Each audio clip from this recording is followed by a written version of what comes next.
All right, thank you, Anna Rose. Good afternoon, everyone. Thank you for joining us today. I want to welcome you to the meeting of the University Commission on History, Race, and a Way Forward. I'll begin with a roll call. My name is Pat Parker. I'm co-chair of the commission. Jim Laludis. Roll call, Jim. I'm here and muted. Now I'm here. Thank you. All right. Dolores Bailey. Here. Larry Chavis. I'm here. Giselle Corby Smith, I believe, could not join us today because she's having her in clinic today. Dr. Giselle Corby Smith. Nick Graham. Here. Ronald Harris. Here. Amy Locklear Hertel. I'm here. Shara Hughes. Here. Kenneth Jenkin. Here. Donna Jones. Is Donna with us today? All right, not present. Joseph Jordan. Here. Seth Koch. Here. Danita Mason-Hogans. Here. And our student commission members, Ariana Avila, sorry. Here. Danita Horton. Here. Sydney Walker. Here. Graham Watkins. Here. Thank you. Well, This is again, Jasmine. I'm also here too. I'm sorry. It's Jasmine. I'm also here. I don't think I heard my name on Did the I roll not? call. Oh, sorry, Jasmine. It's okay.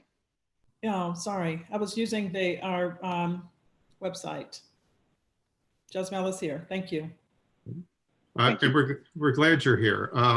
It's really wonderful to see all of you on the screen, and I really look forward to the time when we're going to have a chance to do this in person. But thanks for gathering on a summer Friday afternoon for this meeting. Our first formal order of business is the approval of the minutes of our last meeting. Do I have a motion to do so?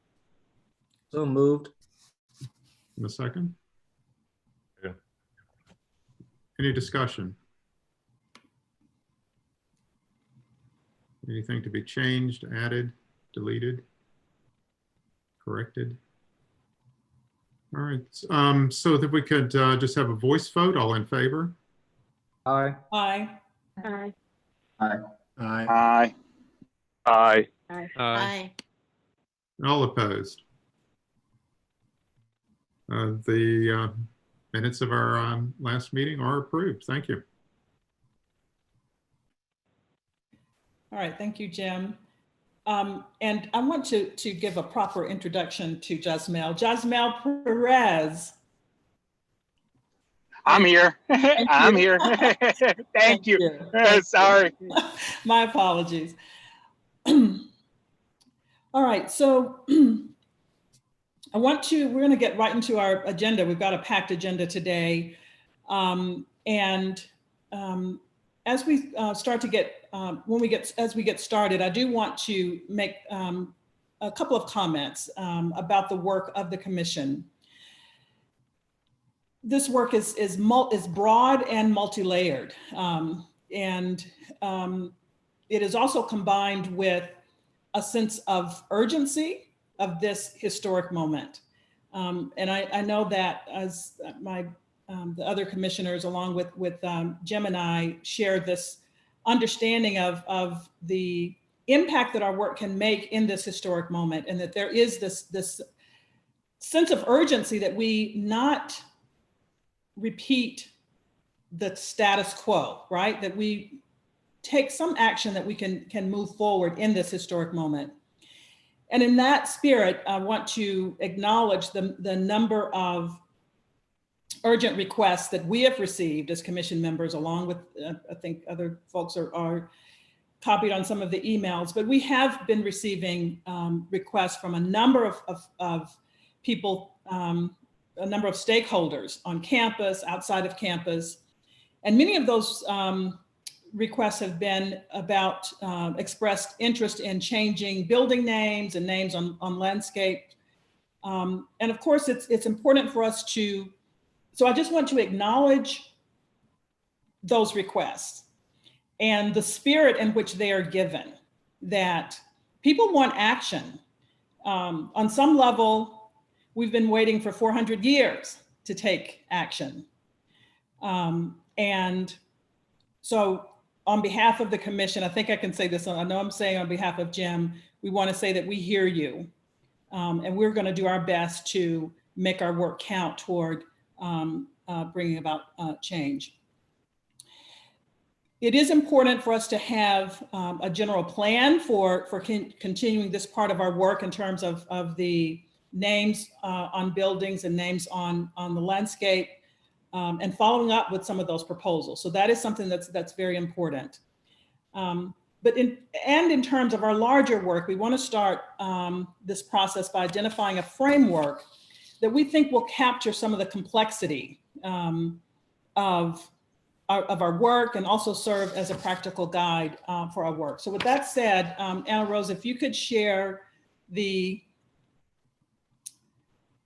our slides.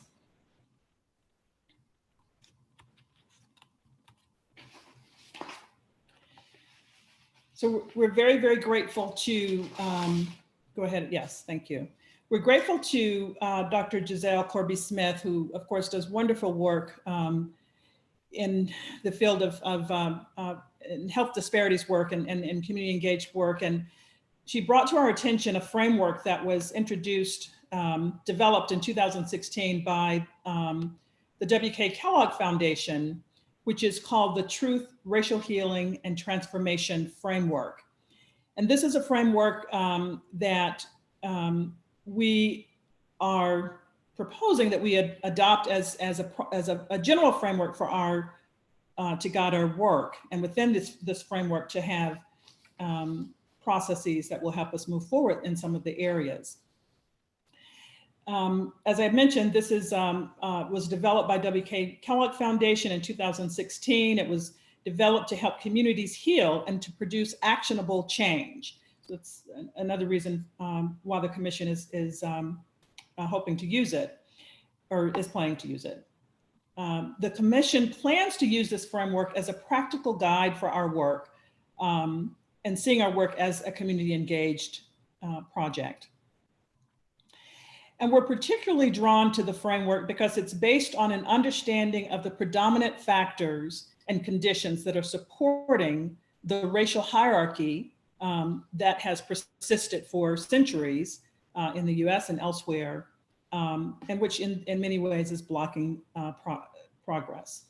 So I'll give a brief overview of the framework, and then I'd love to hear from commissioners your thoughts on this. So this is, I will mention that I've discussed the framework with other commissioners. We've had some committee meetings, and so I want to hear particularly from Janina Mason-Hogans, who has been sort of an interlocutor on this with me, as well as Dolores Bailey. And Jim, you can also chime in as part of this, but others can chime in as well. So in this framework, there are two major pillars, foundational pillars, I should say. And the first one is narrative change. And this is about changing the narrative in the ways that we, for example, talk about race. And you'll hear Jim talk about this a little bit later, in creating a culture, a new culture of remembrance with regard to thinking about race and history. And the second major pillar is racial healing and relationship building. And I want to emphasize in thinking about that pillar that an important part of our work is focusing on, it's this idea of racial healing and relationship building, focusing on a process that includes conversation and dialogue as essential components to make that work possible. So this is focusing on the ways all of us can heal from our wounds of the past to build mutually respectful relationships across racial and ethnic lines that honor and value each person's humanity, and to build trusting intergenerational and diverse community relationships that better reflect our community, our common humanity. But we know that, oftentimes when we focus on relational processes, it's not always clear how action proceeds from that relationship building. It's a foundational part, as this framework is showing, but I do want to emphasize, as the Kellogg framework does as well, that this is a process for action, for taking action together. So with that said, those are the two main pillars, and then there are three other parts that are areas for action. And if you'll go ahead and go to the next slide, I think we can look at those three: the separation, law, and economy in more detail here. So thinking about this as sort of, as I mentioned at the beginning of our meeting, this is this multi-layered complex process. You can see the breadth of our work, where the breadth of our work, it can be huge, can be broad. If you'll, just in terms of the places where we, for example, make narrative, sort of change the narrative. It can be in all these places in terms of the entertainment industry and journalism. And these are places, when you start to think about change that's happening all over the world, these are precisely the places where people are taking action, in publishing, in school curricula, the cultural institutions, monuments and parks. Those are the places. And then in terms of these other areas for action broadly, separation refers to thinking about the ways that racial hierarchy has manifested over centuries in terms of segregation, colonization, and concentrated poverty. And flowing from those are actions that can be taken with regard to decolonizing spaces, action with regard to housing initiatives, health, arts and culture, immigration and migration, education and development. Pat, I'm so sorry to interrupt, but Dr. Corby Smith is trying to join. Okay, oh good. I just let her in. She is now on the call. Thank you, Seth.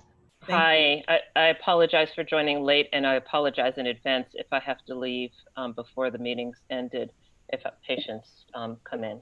Well, I appreciate you joining us, and I was just getting through, going through the framework, and at the beginning of our conversation, I thanked you for bringing this framework to our attention as something viable for our work. And we talked about the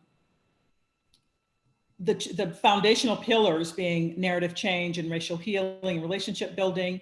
We're just finishing up thinking about, or just giving the overview of separation, law, and the economy. So just finishing that up, and then I'd love to hear your thoughts in terms of the applicability of this framework. So in the area of law, these are areas for action in terms of thinking about civil, criminal, and public policies, which of course are at the forefront as the United States starts to deal with police brutality and the legacies that are persistent there, and that continues. And finally, areas in terms of the economy, structured inequality and barriers to opportunity, whether it's in employment, education, law, labor, the workforce, wealth, immigration and migration, educational and development. So that's a broad overview. And again, just to re-emphasize the broad areas where our work can take. And so we want to make sure that we're thinking about how we prioritize our work, but recognizing that this framework can definitely give us a practical guide. Would you offer any additional comments about the framework, Giselle, before we move on to further discussion of it? Yeah, I would just, one of the things that as we started this work, it was very clear that all of us on this commission were committed to substantive change. And I think that the framework gives us a way to think about the totality of the work that we need to embark on, the structural nature of the work that we need to appreciate as we do this, and also allows sort of a window into the kinds of ways that we need to be framing this work. And so I'm grateful that you all are interested in this framework. I'm excited to think about how we might be able to apply it to the work that we're doing, and even possibly using this as a way to think about the kinds of structural change that the university needs to be thinking about as we are now in the birth of the newest civil rights era for our country. Thank you. Are there any other commission members who'd like to comment about how this framework is applicable to our work? I just want to, can you hear me? Hello? Yes, can you identify yourself? It's not showing up on This is my screen. Dolores. Thank you. I want to say that this particular framework, in my opinion, helps us narrow down all of what we have to look at. And so grateful that there is a guide or something that we can refer back to. And I think this is going to make a difference for us as a committee, as a commission, because it's what's already been done. And certainly now we have something concrete to apply all of the issues and concerns we have about what's going on at the university and in the community. And I think this is going to give us great direction. Thank you. Hi, Pat, this is Danita. Yes. And I'd also like to add that I think this is a really good framework for collaboration. And I think it's important, particularly because as we talk about the dismantling of these systems, it's really important to have a tool to collaborate and to base collaboration on that is centered in equity. And so I just think that this offers a really good way forward, because as you said, there are a lot of things that are on the table in terms of what needs to be dealt with for racial reconciliation. But I think this is a good model and a good pathway that really fosters collaboration in a way that we can all appreciate. So thank you so much for presenting this. And I'm looking forward to this concept. Are there any other comments or questions?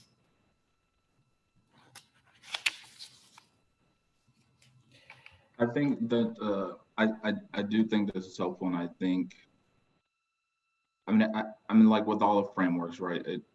It seems as we continue to work, now we have something, a frame, and then we can, see where and how it fits for us, right? So it becomes more of a dynamic, not necessarily a static frame for us, right? Given our tasks, because I think about, like the history piece is a big part of it. And I don't see like history specifically up here, and ideology, which is a big part of what we've been discussing.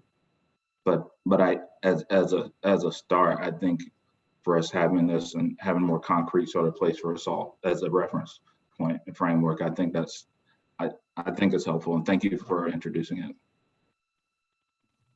Thank you. And you raise a really important point, Sherrick, with regard to how the framework will be applied. So this is the what in terms of the areas of structural change that where change needs to happen, but the how is definitely, it's not represented here. I think in terms of the committee structure that we have set up, in terms of history, engagement, ethics and reckoning, and curriculum development and teaching, is the place where, as our subcommittees have already brought this forward to us, in terms of some of the traditions in those areas that help us to think through doing our work within these broader areas. And I would also add that the Kellogg Foundation, through their research, has developed an implementation guide that for use by anyone. I mean, they've made this publicly available, and that some of those guides do get into those questions of history and ideology in terms of thinking about the critical frameworks that we'll use for our work. I think I saw Joseph Jordan's hand up. I'll go to him next. Yes, thanks. Sherry said some of the things that I was thinking of, or at least not specifically, but some of the things. And I think thanks to Giselle for bringing this to our attention and for the committees for looking at it. I agree that it's a good way to begin our thinking. I would be interested in some assessment from Kellogg and what has been the result of different organizations employing and deploying the framework. I think it's a very practical approach to some of the kinds of things that we need to think about. I would be really interested in figuring out how to craft this around some of the specific things that are happening in our community, which to me are very unique and very encouraging, that might be able to get a little bit more for us to be able to grab a hold of them using some of the things that are highlighted here. But I really would like to see what their experience has been with either institutions or organizations or collectives that have employed this particular framework. That's a really important point, Joseph. And I will tell you that as a part of this process, they had a competitive call for proposals from 16 campuses across the United States. And so they now have, or I should say 16 organizations and institutions. Some of them are universities. And so there will be data with regard to how this framework has been applied. Again, it was just begun in 2016, and I think they've just, they're still, I think just they've added their last, what they call centers that will be applying this work. So we will definitely be watching that closely for the outcomes of, in terms of assessments and the impact. This is Giselle. I just got a message that my next patient is ready to be seen. So I'm going to slip off and hopefully we'll be able to rejoin before the end of the meeting. But I just want to underscore what you just said, Pat, that these centers and units started this work in 2016.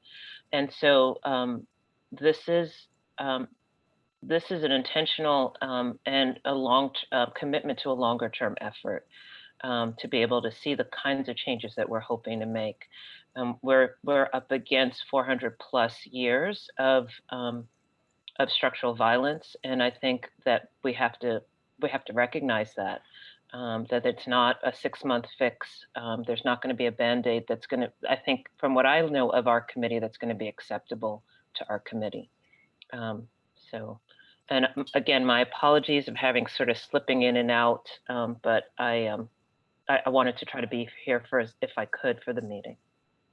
Thank you so much, Giselle. Thank you, Giselle. Yep. Thank you. All right. I think the good news too, Pat, is that the Kellogg Foundation isn't, they didn't wait for George Floyd. They started their race and equity push a while back. I can't remember exactly how many years, but they started putting big money into it and changing up their leadership. Yes. So it makes me more comfortable with it than that. It's not just now we want to do this because this is the new bandwagon, but they've absolutely been in this game for a while. Yeah, oh, sorry, Joseph, go ahead, please. Yeah, I wanted to clarify. I mean, it's not the assumption that they would have gotten to a conclusion at this point. The notion is that when you're doing something like this, that there are changes, adjustments, responses along the way. Everybody does that. So I'm not, you know, at a point assuming that we're going to have results and that they would have solved the problems of the world. The idea is, how has the community received this? Was this element of the framework useful? Did people find it useful? And that is an ongoing process. So hearing that means that we don't repeat possibly some of those same kind of things. So, you know, it's a recognition that, you know, this process is going to outlive my time at the university and outlive me as well. So, and hopefully we can add to the literature on this as well because of our unique experience. Thank you. Yes, agreed. Thank you. Pat, All am I right. right that Duke is one of the participating institutions? Yes, Duke just announced recently that they are one of the centers, one of the 16 centers, and the foundation is no longer, you know, that aspect of their work is already passed. But yes, Duke is, yeah. So we've got access to some of that work and a potential partnership right next door. That Duke University is one of their centers. All right, I want to keep us moving, and thank you for the rich conversation and discussion. I'm sorry, was there another? Pat, yeah, Pat, if I may just add, this is Amy, Lockwood Hotel. I just wanted to offer, I think frameworks are so helpful. It helps everyone serving on the commission, all the commissioners have a common language, a common set of variables that we're paying attention to, and sort of the landscape of the land that we're working from. And so I think it's wonderful that this has been introduced. I'm very happy to see it and for us to continue talking about it and researching it as well as how it's been implemented. I'd also encourage us to think about at some point reaching out to Dr. Sibby Anderson-Tompkins, who's also looking at a diversity, equity, and inclusion framework, different from just racial healing, but through a diversity, equity, and inclusion lens for the work happening on campus also. So I know there are conversations happening over there. It doesn't mean we all have to be working from the same framework by any stretch, but I would love to make sure that we're connected into them and talking with them about the work that they're doing over there as well. And I work with her on that council also. Thank you for that, Amy. And just for the commissioners who may not, and people listening who may not know, Dr. Anderson-Tompkins, Cindy Anderson-Tompkins is the interim Chief Diversity Officer for the university. We will definitely coordinate. I know Sibby well and admire her work and what she's doing. So we will definitely have that opportunity to partner, as there will be other opportunities for partnership across campus, but that definitely is an important one. Well, if there's nothing else, we will return to this toward the end because there are some action items that we wanted to bring to the attention of the commission, just to sort of think about within this framework, just to identify some areas where we could start to take some action. So I'll go ahead and yield to you, Jim, for our next agenda item. Okay, great. Thanks, Pat. Yeah, I mean, I think this framework is so exciting. I would just go back to something I think Dolores said, and Anita, you may have seconded this as well. It's just the way they can help us keep in mind the connections, among all the various pieces of our work. In the spirit of changing the narrative, Pat and I would like to bring forward today a recommendation in the form of a motion, a recommendation to Chancellor Kevin Guskowitz for the removal of the names of Charles B. Aycock, Josephus Daniels, Julian S. Carr, Thomas Ruffin, and Thomas Ruffin Jr. from respectively Aycock Residence Hall, the Josephus Daniels Building, which is the location of the student stores, Carr Building, and Ruffin Residence Hall. I think the text of the recommendations circulated earlier, but just in case you don't have it in front of you, it's short. Let me read it to you, and then And I thought it important to share some of the to read some of the evidentiary support for this recommendation into the record, and then we'll have an opportunity to discuss. So here's the body of the recommendation. We believe that these names warrant immediate action. Aycock, Daniels, and Ruffin occupied high positions of public trust. Aycock was governor of North Carolina from 1901 to 1905. Daniels was editor and publisher of the Raleigh News and Observer, one of the state's most influential newspapers. Ruffin the Elder served on the North Carolina Supreme Court from 1829 to 1852, and again from 1858 to 1859. And for all but 4 of those years, he presided as Chief Justice. These men used their positions to impose and maintain violent systems of racial subjugation. And similarly, Julian Carr was a chief financier of the 1898 and 1900 white supremacy campaigns in North Carolina, and the most prominent public figure associated with Confederate memorialization on our campus and across this state. By his admission in 1921 in an interview with the New York Times, he was also a member of the Reconstruction era Ku Klux Klan.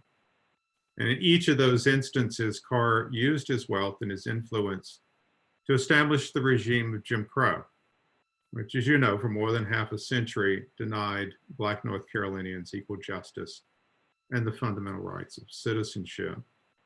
And we have 4 briefs that will accommodate this resolution when we send it forth, pending approval by the commission to Chancellor Guskowitz. And then finally, the resolution closes by noting that there are other names on the landscape that warrant action, and that we plan to make additional recommendations based on archival research and on engagement with stakeholders on the campus and in the broader community. So I offer that, that resolution in the form of an amendment. And I suppose we need a second. Second. Well, we'll move then into discussion. As I said, we felt like it was important. We won't read all 4 of these briefs. I do hope you had a chance to look over them, but important just to highlight the broad arguments of each, just as a matter of the public record. And so I will try to do this expeditiously, and then we'll have opportunity to discuss the resolution and the briefs. First of all, Aycock Residence Hall. The Board of Trustees named this building in 1928 to honor Governor Charles Brantley Aycock. Let me get my mouse in front of me here. Aycock was born in 1859. He studied at Carolina, graduated in 1880, and soon after established a legal practice in Goldsboro. And very quickly, he became an influential figure in state politics. In fact, in 1898, Aycock and his classmate Locke Craig spearheaded the Democratic Party's white supremacy campaign, which was aimed at unseating a biracial, they called themselves a fusion alliance, of Black Republicans and white third-party populists who had won control of the state legislature and of the governor's office in the elections of 1894 and 1896. On the campaign trail, Aycock denounced what he called Negro domination, and he and other leaders of the Democratic Party urged loyal Democrats to organize what they called white government clubs in communities across the state, and to muster squads of vigilantes known as red shirts for the purpose of terrorizing Black voters and their white allies. And as you know, the worst of violence occurred in Wilmington, where a well-orchestrated white mob took up arms in what is to this day the only municipal coup d'etat in American history. On election day, Democrats regained control of state government and then moved over the next 2 years to consolidate their hold on power and to lock Black North Carolinians into permanent, or what they believed would be permanent subjugation. They began the process of institutionalizing Jim Crow, and in 1900 won popular approval of an amendment to the state constitution that imposed a literacy test designed to strip Black men of the right to vote. And as the Democrats' gubernatorial nominee in 1900, Aycock made ratification of that amendment the centerpiece of his strategy. After his death in 1912, Aycock was memorialized as North Carolina's educational governor, as I think every third or fourth grader in North Carolina learns still.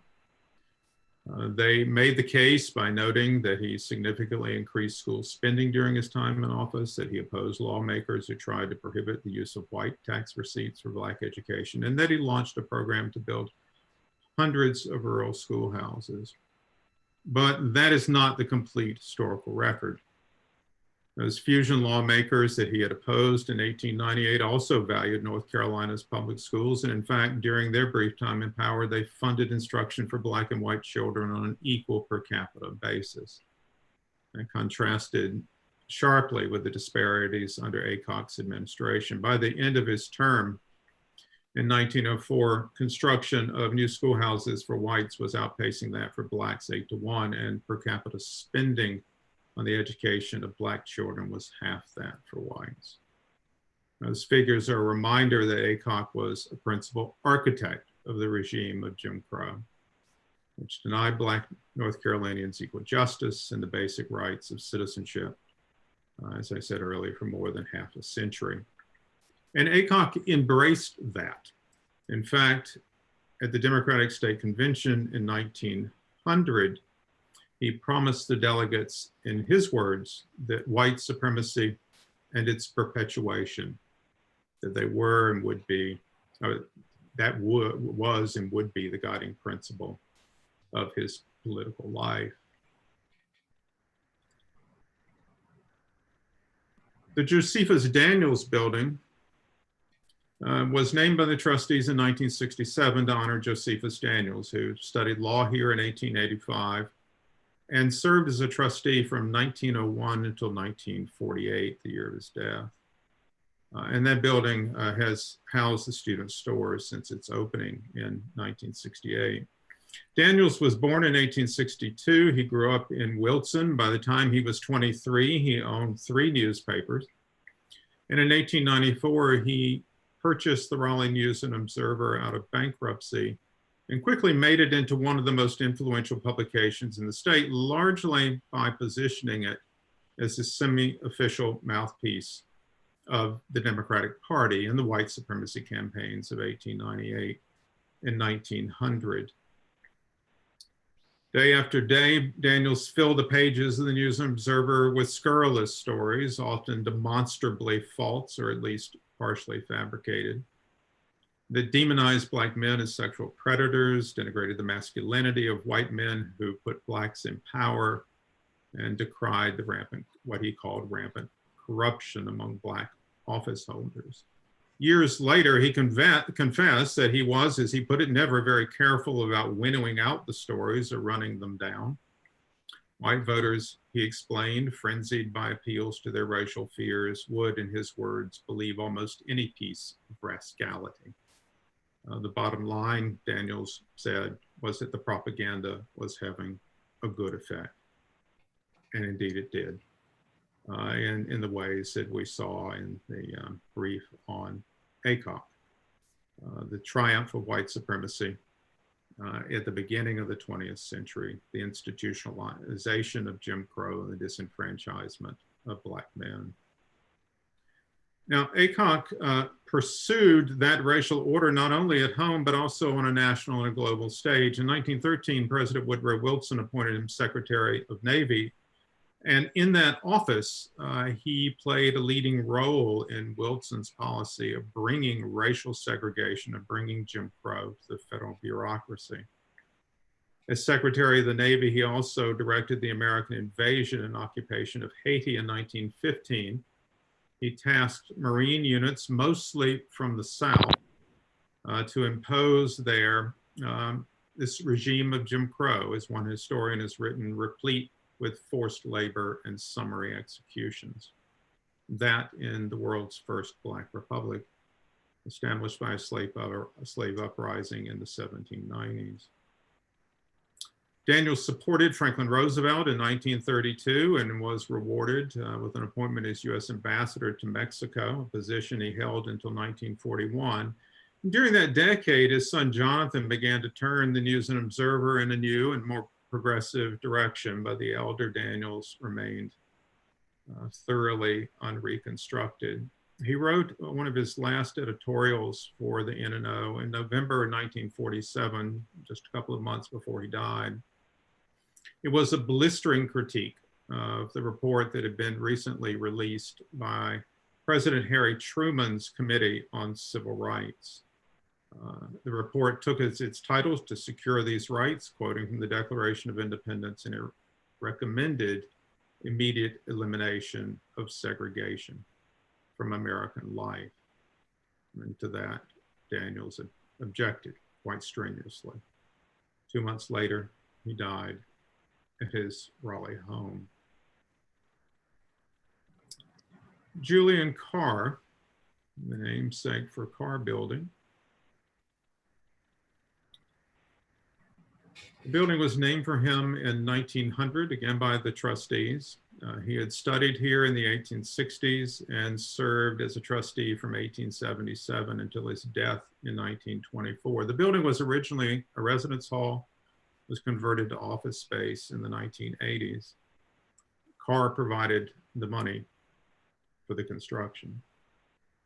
Julian Carr was born in 1845. He was the son of a wealthy Chapel Hill merchant who, as reported in the 1860 census, enslaved 9 men, women, and children who ranged in age from 4 months to 40 years.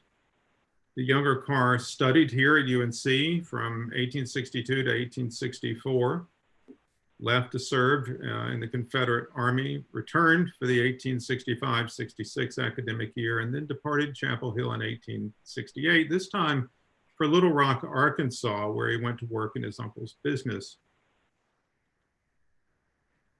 A remembrance written of him many years later ascribed that move to wanderlust, but the evidence suggests that something more significant, something far more serious may have been at play. In September 1865, Carr and a number of other students broke up what appears to have been a Black political meeting organized by newly emancipated Black residents of Chapel Hill. So we're in the early months of Reconstruction. Carr was arrested and then released on bail. We've actually found those records. We don't know then what happened to that case, but 3 years later in August 1868, he was involved in another assault.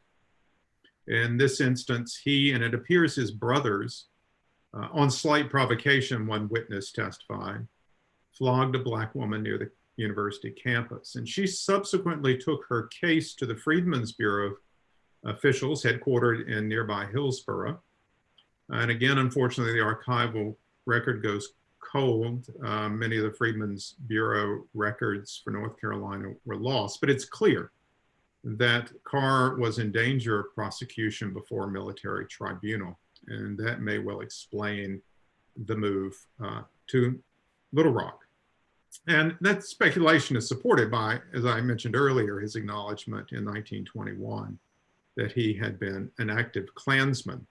And the Klan was most active here in the central Piedmont of North Carolina in 1868, 1869. So the timing there makes a great deal of sense. He came back to Chapel Hill in 1870 and with support financial backing from his father, bought a third interest in the W.T. Blackwell Tobacco Company in Durham. Subsequently bought out all the other shareholders and in 1898 sold the firm to the Duke family for just under $3 million, or quite an extraordinary sum. And he used that profit to build a business empire that came to include textile mills, railroads, banks, electric and telephone companies. He was, in short, one of the richest men in North Carolina. And that wealth made him an influential figure in state politics. He was quite heavily involved in the Democratic Party's white supremacy campaigns of 1898 and 1900. In fact, he provided the financial backing that allowed Josephus Daniels to purchase the News and Observer and to turn it into the propaganda organ of the Democratic Party. Now, I think it's important to understand that for men like Carr and Carr, white supremacy, they thought of it and they understood it as something more than merely an expression of racial prejudice and discrimination. It constituted as well a system of power and plunder that drove Black earnings down to near subsistence levels, dragged down white wages by devaluing labor in general, and sustained itself through one-party politics and a racial ideology that persuaded even the poorest whites to see their economic interest as opposed to those of Blacks beneath them. And I think we all know the consequences of that system. It trapped the vast majority of Black North Carolinians on the land as a semi-bound labor force of sharecroppers and tenants. It made the wages paid in North Carolina's textile mills and tobacco factories some of the lowest in the nation. This was the system that made men like Carr wealthy. That economic logic of white supremacy helps explain why Carr devoted himself to the lost cause. He served as leader of the United Confederate Veterans in North Carolina, and he was a much sought after speaker at the dedication of Confederate monuments erected in the years following those white supremacy campaigns. We're all familiar with the story of the dedication of the monument here and the story he told of flogging a Black woman on the streets of Chapel Hill. He appears to have been recalling that event in 1868.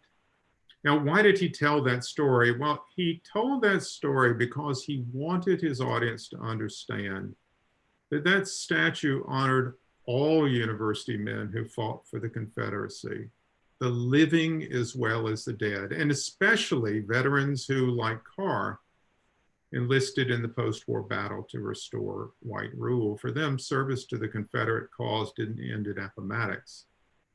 In peacetime, it continued as they answered demands for racial equality with acts of terror.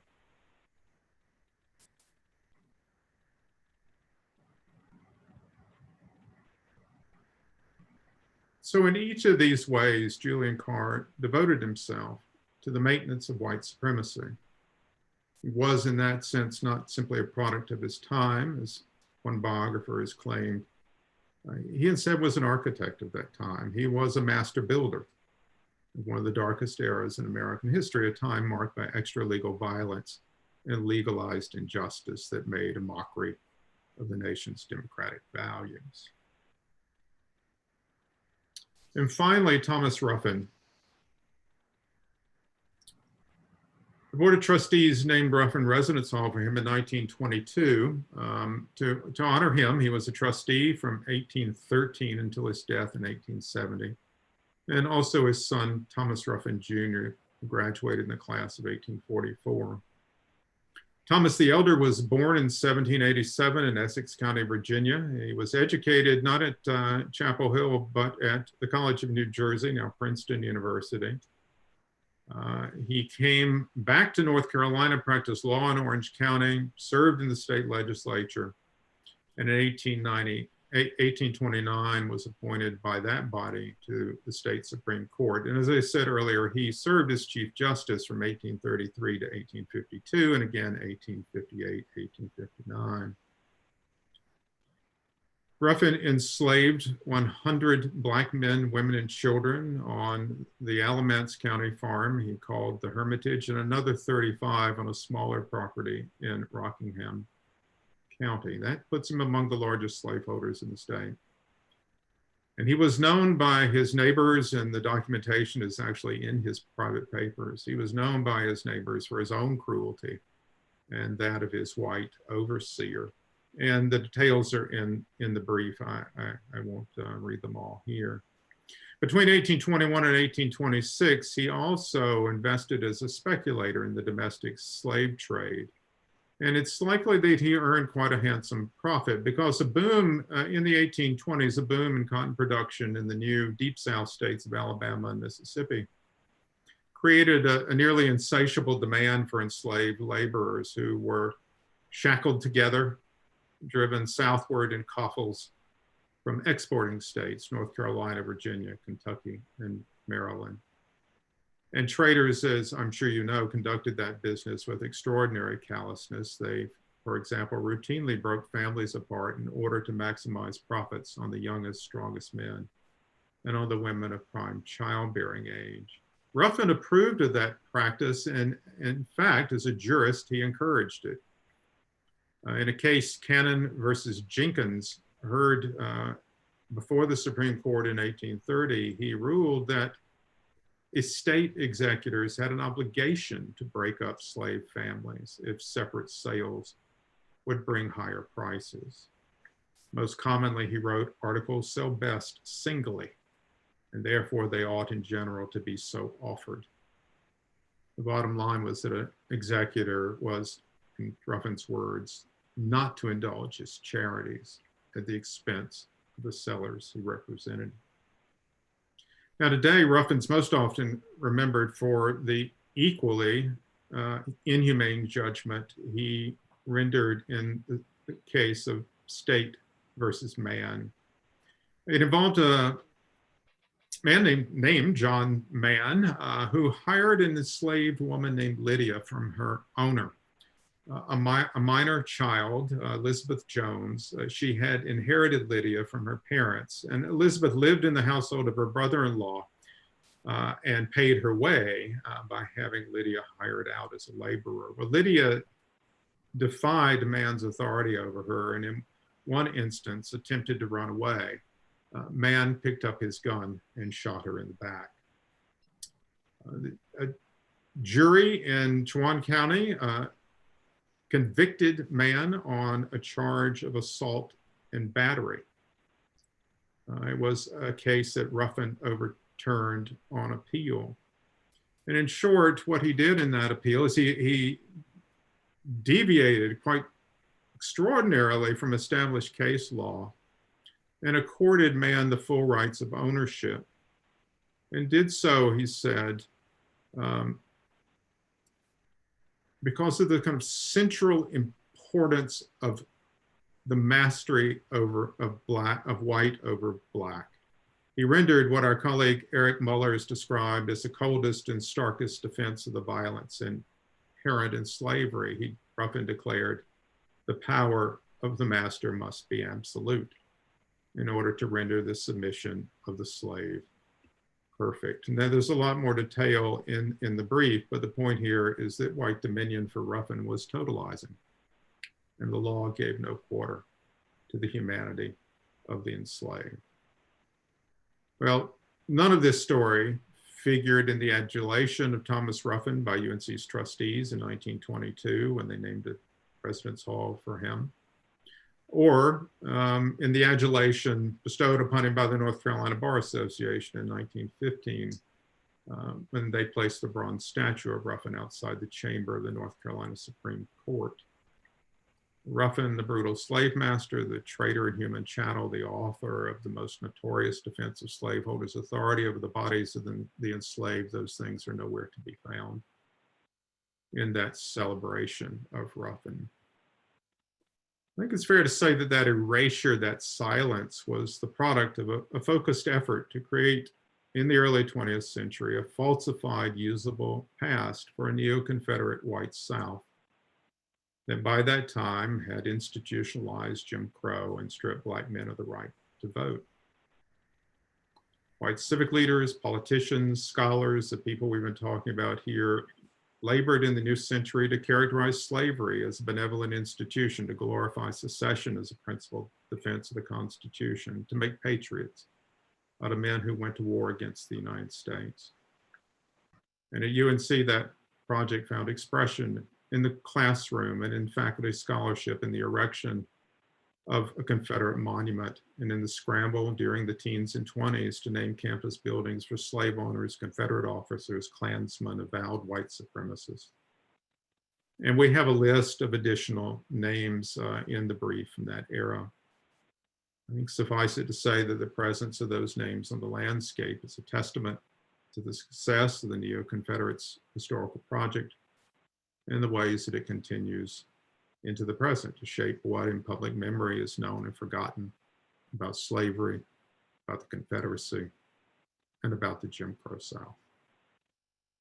I'll leave it there. You've been very patient. I know that was a lot of words over a good bit of time, but as I said, we did think it was important to at least enter some of this by recitation into the record. Thank you so much for that, Jim.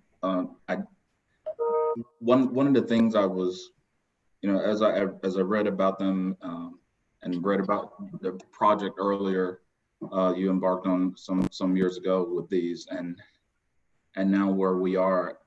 One of the pieces that I read of yours where you really emphasize the point that these weren't just men of their times, and I think if that's going to be something that I anticipate that we will need to maybe add or always have at the forefront, because that's the argument I hear from the right, the left, the middle. They were just men of their times, right? It's sort of the similar comment, well, that's just locker room talk, right? And they say things about women. I'm like, wow, I played a lot of sports, including rugby in college, and I didn't hear some of the things that these people were saying was just locker room talk, right? So this men of their times, you do a great job, I think, just in a couple of sentences, debunking that in one of the pieces of yours I read. And I just wonder how we might, if it should be part of the resolution or highlight. Because I anticipate, I've just heard that so much. Like if you lived back then, you would have done the same thing. And it omits the fact that there were people who were against this, who were fighting this, who were protesting this on both sides of the color line. Perhaps something we might add a sentence or two to the resolution, to the recommendation.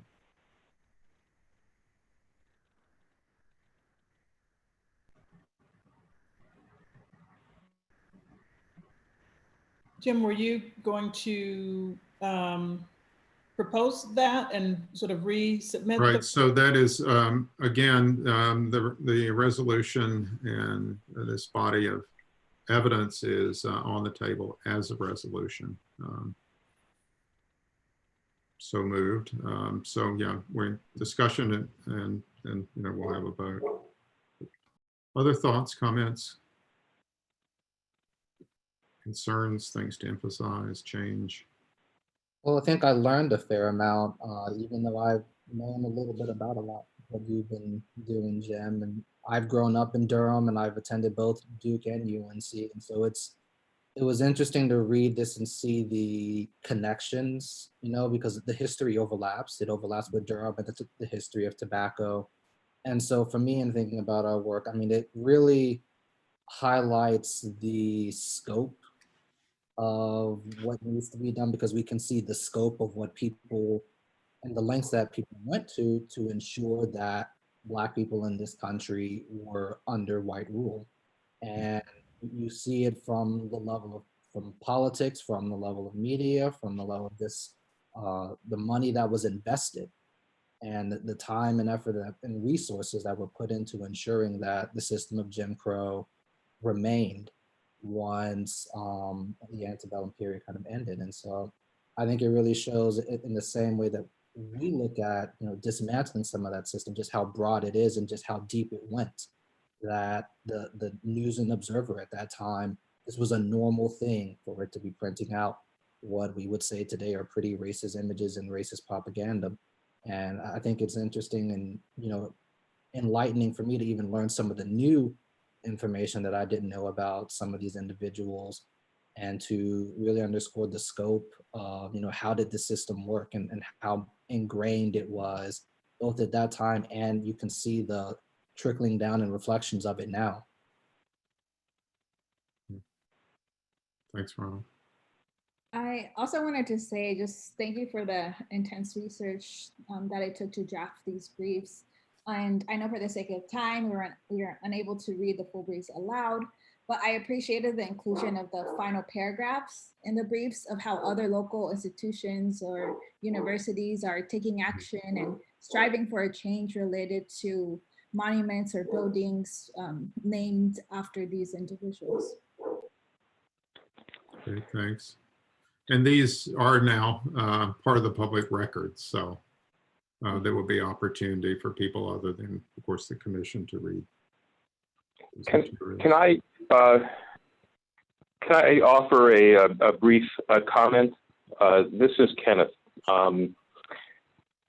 Is it okay? Oh, Am yeah, I in sure. order? Yeah. Oh, okay. I thought it was. I thought that it was outstanding historical work, and thank you for producing all of that in such short order. I just wanted to offer a slightly different perspective to who went not the right before me, but the one before that, who was talking about growing up in Durham, and that was that I think what you've done shows is not how ingrained Jim Crow was, and not how ingrained not how ingrained Jim Crow was, but that there was a huge fight across the state to impose it, and then to reinforce it. And so I just want to that I think it was far more of a contest, and the good side lost at that time. But it was a rather sustained and sustained fight. So that's I just want to offer that as another way of looking at this history. Yeah, thanks, Kenneth. And I think that really is the first answer to the point that Sherrick made. The rebuttal one often hears that these were men of their time. Well, we know, given the intensity of those contests at the end of the 19th century, and in fact the intensity of it's not like it was all over, right? I mean, there was resistance all along, but it it required the use of the law and the use of violence to win that struggle at the end of the 19th century. Yeah, I would just, sorry, excuse me, this is Larry. I would just second that, Kenneth's ideas there, that maybe not so much now in the short term, but in the long term, as we think about how the kind of education work that we need to do is really educating people about the hope of Reconstruction and how that was distinguished, that we reached levels of Black representation, like in South Carolina legislature, it was predominantly Black at one point, that we may never reach again. And there was just tremendous hope there. And what you've laid out in just these 4 biographies is how we had that same kind of thing happening in North Carolina. And as we start to think about, I don't want to get ahead of myself or ahead of us, but just in thinking about the kind of people we want to emphasize and the stories the positive stories we want to tell is who was this fusion party and what were they all about, and who would have been the governor of education if we had fair elections and we didn't have so much brutality, and who are the stories that aren't being told. It's all been incredible. Thank you. Well, those are such important stories, and the broader tale here in North Carolina is quite extraordinary. I mean, this is the only state in which a multiracial alliance took control of both the legislature and the governor's office. So, if a kind of multiracial democracy had any chance in the South in the late 19th century, I think one can argue pretty persuasively that it was here, which makes this story all the more important, both in understanding what it took to destroy that movement, but also, as you say, as Kenneth's saying, to understand the possibility and draw some inspiration from it. I would add, just remind us of our conversation at the beginning of our meeting of the framework that this, I think what Larry just suggested is absolutely a project of changing the narrative. Mm-hmm. Right? What is the story that people are learning of the history of politics, for example, in our country, and that creating that new culture of remembrance of what actually, you know, what was happening to bring about change and to uphold our democracy and our democratic values. Yeah, I had a just question for clarification as far as what this movement is. It just like for the renaming? Because you know, one thing, you know, in my thinking, and after attending the Rice commission on slavery that they had this past week, you know, they talked about, you know, this narrative of acknowledgement, right, moving forward, and I just feel like that's really important because of how great this work is and how few people know this history, right? You know, not wanting to just rename, but then also to acknowledge and to, you know, as a university and as a collective commission, challenge ourselves to admit to this history, to acknowledge it, to confront it. And so I guess, is this what we're giving the chancellor, just to rename, or is it also with hopes to have some kind of memorial, anti-memorial, as Rice talked about, or such, those kind of directional things? Graham, it's a wonderful question. It actually helped us to transition to our next item, but first we have to have a vote. It sounds like, Jim, you were about to say something, but I do want to, we've got about 15 minutes. Just very quickly. I mean, so Graham, I mean, this is the first step, and it's a first step along the road that you're mapping out for us, but this is a beginning. Yes, and so Joseph, I think you were going to. I was gonna move to the question, but I didn't want to preempt anybody who had any other kind of unreadiness.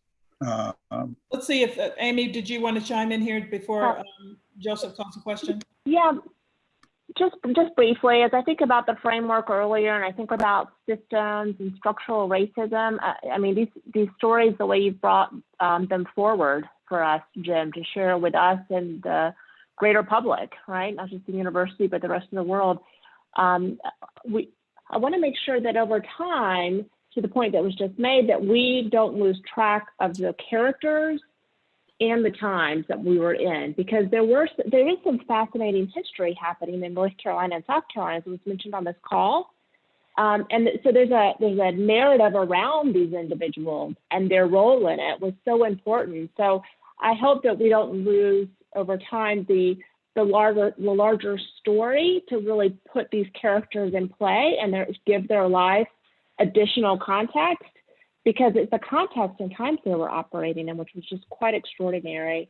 And then, you know, depleted many of the systems and structures we see some of ourselves in today. And then I just wanted to add also, I was really struck by how interwoven these histories are, and how much the individuals knew each other and interacted with each other. I assume that's probably the case for others during this time period. And there's some story there as well. So I think the broader contextualization around this is quite rich as we continue to do this important work.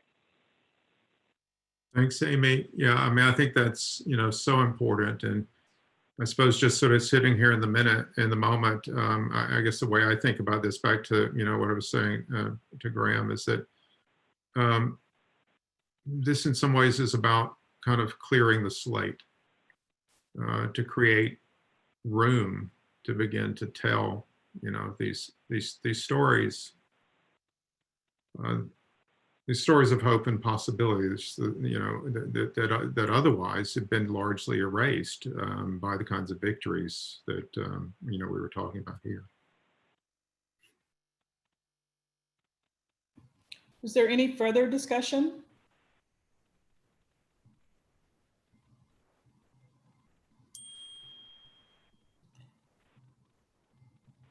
If not, I think we're ready for someone to call the question. And I would call a question, of course, reserving our conversations further on this, along the lines of what Graham was pointing out, et cetera. Call the question. Yeah. Thank you. All right. So we have a motion to accept the resolution that has been read, and we have a second of the resolution. And now I'll ask if all in favor will say aye. Aye. Aye. Aye. Aye. Aye. And if there are any opposed, if you will say no.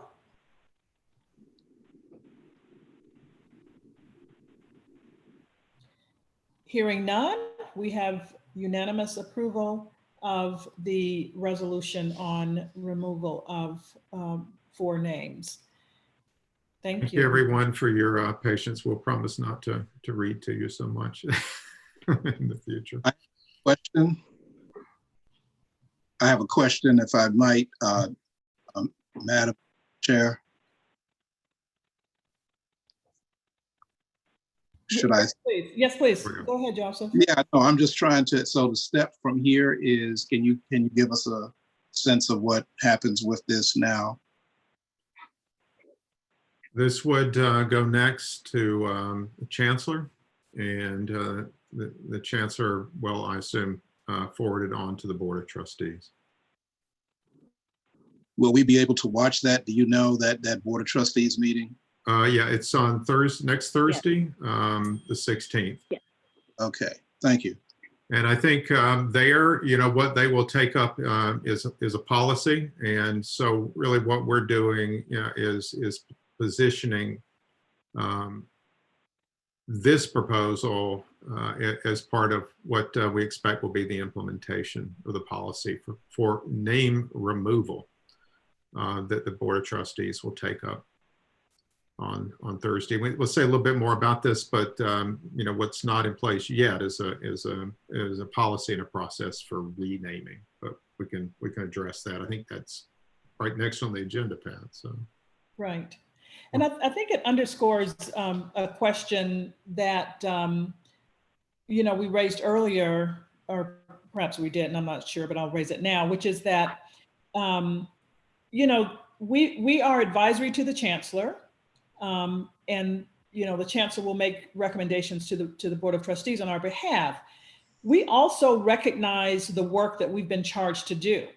So even though the Board of Trustees has not, they've voted to lift the moratorium, we don't have a policy with regard to removal of names, but we trust that we can make recommendations and they will act on those recommendations and move forward. So with that said, I think that we can move forward with our work, and I want to move on. Anna Rose, if you could put up the next slide, which are some areas of action that we believe that we can start to think about in terms of making other recommendations. And starting to work in terms of that framework for the truth, racial healing, and transformation framework, some specific action items that we can start to work and get our subcommittees. I know you're just raring to get some proposals out there and start. There are certain things that I think that we can do that we can put in place right away. So with that said. Jim, I think, am I up first for this one? Yeah, I think so, yeah. Okay. All right.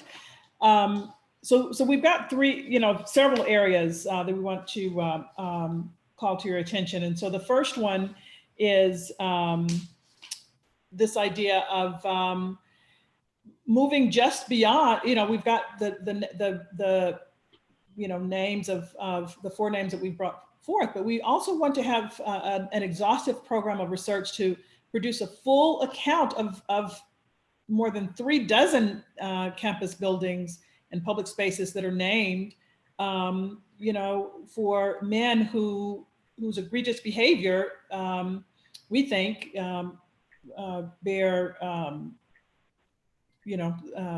application of looking at their names being removed. So with that said, we want to start to begin that process. Again, we just have these 4 names, but having people who expropriated Native people's lands, who claimed ownership of other human beings as chattel, who renounced their loyalty to the United States and went to war in 1861 to preserve the institution of racial slavery, who stood atop campaign platforms and hid beneath Klansmen's robes to restore white rule after emancipation, and who devoted their scholarship to justifying such atrocities. This is from the commission, right? That we are using the values that we've put in place in terms of what's guiding our work to come to this conclusion that this is a matter for the commission to consider and to make recommendations to the chancellor. The second project here is to memorialize the names that we know of enslaved people who built and sustained the early university, and the contributions of the many others whose identities we're likely never to know. This is an opportunity to build on work that really Nick and his team have undertaken over the last few years. It's quite remarkable what they've produced. But again, this seems to be a kind of central to the idea of changing the narrative and beginning to create what Pat described at the beginning as a new culture of remembrance. This project is about correcting erasure and correcting silence, about acknowledging the humanity of those people, and as I said, beginning to transform the story we tell about the university. Seems like a great opportunity for all of our subcommittees to work together, because this is about teaching. This is about engagement. It's not only about teaching what we know, but I know Dolores and Anita have made this point before. It's also about moving out beyond the campus and listening and learning to the history that's right here in our community, and something we could imagine, I think, not as just a one-time project, but something that could grow and evolve through a variety of modalities. Perhaps we start with something on social media. It could end with ideas for some new physical memorial. Actually, Jim, I was just going to suggest that I think this research needs to live somewhere, both electronically and possibly even physically in the buildings that are not renamed, or even after they've been renamed, just to ensure that that this history is available to all. It is part of this university, and I think that the challenge of renaming is that it sort of erases the way that the university has been embedded in this history. And I think that that's an important part of the reckoning that we need to do as well. Thank you, Giselle. Yes, absolutely. So, I mean, I think we've got several other items that fall within, that same way of thinking. The next one being researching the history of 2 university-owned cemeteries in which enslaved people are buried, and start to think about installing public exhibits to honor the memory of those as a part of that memorialization. It's possible that there are issues of care. I mean, this is something that is throughout, I think, the South, in which some of these spaces have gone into disrepair and been unattended. And so being able to engage with that, and again, that can go across our subcommittees and indeed across the campus and across North Carolina and all, in communities. I could see this as being really a really important project of engagement. You can go to the next slide. Continuing, our archival research and investigation of the university's participation in the domestic slave trade. And also, and this is something that is so fundamental, the ways that the institution of slavery, the labor, the lives of the enslaved created the wealth that in turn, provided the political power, the founders of the institution, the wealth that was transferred to the institution in the form of philanthropy, the wealth that was transferred to the institution in the payment of tuition. I think it's going to most fundamentally to help ourselves and others understand how tightly interwoven the history of the institution and the history of racial slavery were. It seems like a very simple point, but I think for most people who are, not really involved in this kind of research or scholarship, it comes as a rather jarring revelation and insight. Yes. And then I think if we can think of this next one as sort of the last in the series of thinking about history and making history accessible and doing the archival work and having sort of a broader community engagement with it. And that is to partner with local community, with the local community to collect and make publicly accessible the history of later generations of African Americans. So not just the ones who had been enslaved, but those who labored at the university as servants and in other capacities, and who contributed without recognition to the life of the university. So I think, that many of these initiatives are, as I mentioned, are ones that are fruitful for us in terms of doing that culture of remembrance, rethinking the culture of remembrance. So then we have the last two, and I'll let you do the first one, Jim. Yeah, and I would just say, Danita and Dolores, I know that you, brought this point up earlier, and of course it connects what you were saying, Giselle. There is a lot of material in the community on our campus, but it is very hard for anybody to get to. So simply, bringing that together, making it available through a single platform, really seems like a worthwhile and valuable project. Thinking about other parts of the Kellogg framework, beginning to use what we're learning here from our history to frame policy changes that will, in a substantial way, begin to dismantle the structures of institutional racism that impede the success and the well-being of our students, our staff, and our faculty of color. So here is where the research and so on, begins to connect with policy and trying to not only change the narrative, but in some ways begin to reimagine the life of the institution. And finally, along those same lines of how the past is manifest in the present, to consider a proposal, an idea that Danita Mason-Hogans has brought to our attention based on her expertise and years of working in this area, a proposal for a K through 12 educational program to redress the long-term consequences of marginalization and institutional racism. And if you'll recall that, again, the Kellogg framework, that is on that left pillar of, rather that left column of separation of the impacts of desegregation. So, I think our work ahead as we come to a close, we have about 2 minutes. We wanted to bring these items to think about the different subcommittees taking these items and starting to develop some particular plans to start to take action on this. And I wonder if there are comments from the floor. And you can take away the slide now, I think. I think particularly if there's something missing here. Yeah, that's sure. I wanted to ask Seth if there, based on his work particularly with the lynchings, if there were anything about those near campus or related to campus that we may have to be part of this remembering.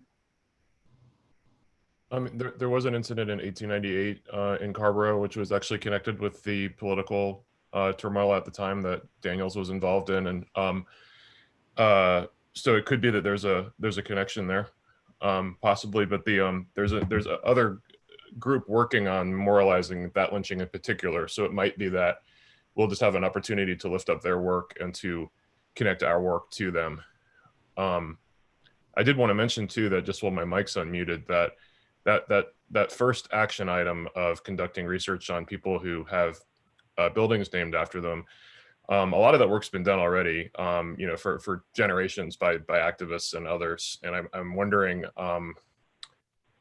I have the word gradualism in my mind, and I want to sort of just put my opinion out there, which is that, you know, we have an opportunity to move as quickly as possible on taking these dozens of names off of these sites. And I would, you know, as one of the people on the History Commission, I suppose I would be one of the people tasked with doing some of this research. And probably what I would be doing is just digging for the work that some people have already done, and then maybe supplementing that a little bit, right?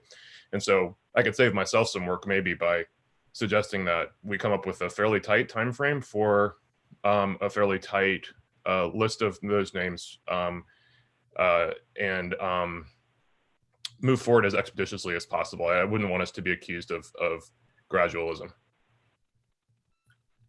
That seems on point, and you're right. I mean, there's a lot of work that's been done, and well, and it's, you know, it can vary. There's a lot of work that's been done on some names, and others have had almost nothing done at all. But we need to figure that out and a plan for getting this done. Maybe the next step would be to circulate a name. A roster of names. We've been kind of trying to collect them and let people take a look and see if they know of any we're missing. There are about three dozen spaces and places that have troublesome names on them.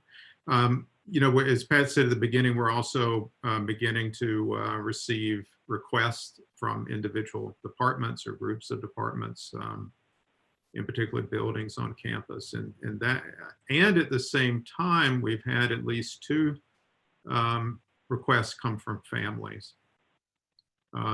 So yeah, I probably for our subcommittee, that's the next task for us, is to put together a kind of priority plan for moving this forward.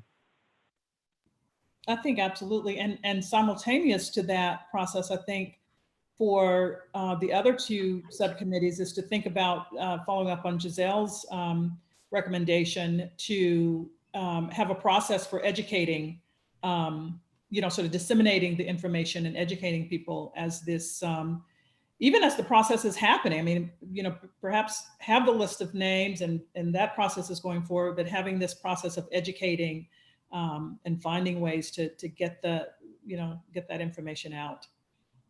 I think I think there's a, you know, great opportunity and something I certainly feel the need from you know, from student members of the commission, from members in the community, you know, to help us think about how most effectively to share this information out beyond, you know, the walls of the university or the walls of professorial offices.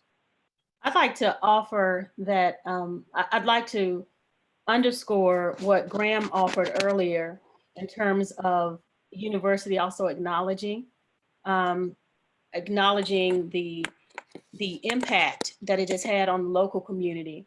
I know that Dolores and I are both members of this commission, and we certainly view the history of the university through the lens of the impact that it has had on the local community. So even when you talk about the people's names who we were taking off of the buildings today, all of them contributed to that narrative that persists today in undereducating some of the people in the community that we have been advocating for. So I'm really, first of all, very grateful for the opportunity that Kevin Guskowicz offered us to serve on this committee, and certainly for your leadership and Jim's leadership, Pat, and the tremendous commission members that I serve with.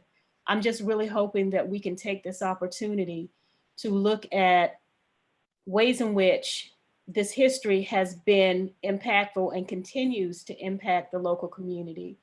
And I'm looking forward to all 3 of the committees looking at the proposal and the idea that I brought about the K-12 education and how UNC has played into that. So thank you so much for that. I would love to thank you, Danita, for those comments. And I have many thoughts of agreement with you, particularly on the impact of the in the community. I'm very interested to learn more about your proposal about the K-12 educational program. And I think as we think about reckoning and we think about ways that we can redress some of that impact, I think we need to go back to our guiding principles that Seth sort of suggested, which is about being bold. And so I would love to hear more about what you were proposing there. I might have missed it as I was jumping between patients and you guys on Zoom, but if I did miss it, we can just talk offline. If not, maybe you can share it. Okay, thank you so much, Giselle. I think Joseph had his hand up.